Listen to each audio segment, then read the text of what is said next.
Grand Rising, all of my beautiful people. If you guys missed my live stream last night, this is one of the things that we created last night with the LaserPecker 4, including these two guys that you see right here. So we cut these out of 3mm wood. Obviously this is a stone coaster, but we did not limit ourselves to just laser play last night. We actually did some 3D printing as well. We printed this cool Stormtrooper witch. One of the viewers wanted something unique for Halloween to be 3D printed. So I was able to print this little Halloween Stormtrooper slash witch last night with the AnkerMake M5 3D printer.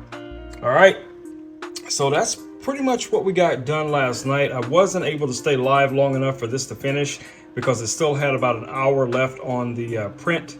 But I wanted you guys to see that, so I decided to go ahead and do a video this morning to show you all the things that we created on our live stream last night.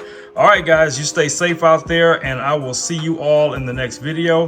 Come hang out with me on Tuesday night over on Amazon, Sunday night on Facebook for game night. All right, peace. I'm out.